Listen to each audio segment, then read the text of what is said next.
इंसानियत इसी को कहते हैं। एक डॉक्टर को जैसे ही एक अर्जेंट सर्जरी के बारे में फ़ोन करके बताया गया, वो जितना जल्दी वहां आ सकते थे आ गए। वो तुरंत ही कपड़े बदलकर ऑपरेशन थिएटर की ओर बढ़े। डॉक्टर को वहां उस लड़के के पिता दिखाई दिए जिसका इलाज होना था।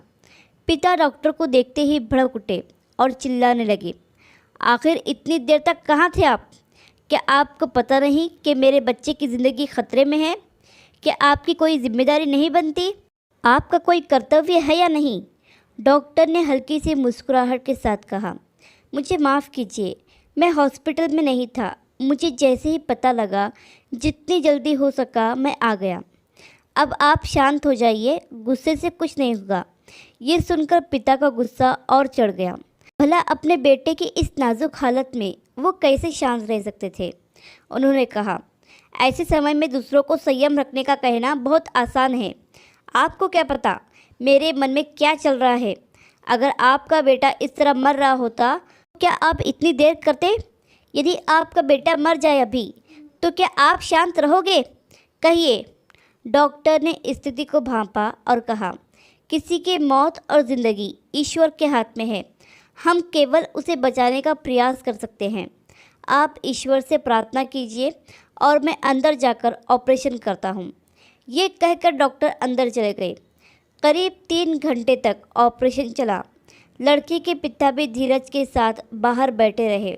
ऑपरेशन के बाद जैसे ही डॉक्टर बाहर निकले, वे मुस्कुराते हुए सीधे पिता के पास गए और उन्हें कहा, ईश्वर का बहुत ही आशीर्वाद है, आपका बेटा अब ठीक है। अब आपको जो भी सवाल पूछना हो पीछे आ रही नर्स से पूछ लीजिएगा। ये कहकर वो जल्दी से चले गए। उनके बेटे की जान बच गई, इसलिए वो बहुत खुश तो थे। पर जैसे ही नर्स उनके पास आई, वे बोले, ये कैसे डॉक्टर है? इन्हें किस बात का इतना गुरूर है? इनके पास हमारे लिए ज़रा भी समय नहीं है। तब नर्स ने उन्हें बताया कि ये वही डॉक्टर है जिसके बेटे के साथ आपके बेटे का एक्सीडेंट हो गया था और उस दुर्घटना में इनके बेटे की मृत्यु हो गई। और हमने जब उन्हें फ़ोन किया तो वे उसका क्रियाक्रम कर रहे थे और सब कुछ जानते हुए भी वो यहाँ आए और आपके बेटे का इलाज किया। यह सुनते ही उस लड़के के पिता की आंखों में आंसू आ गए। आशा करती हूँ कि कहानी आपको पसंद आई होगी।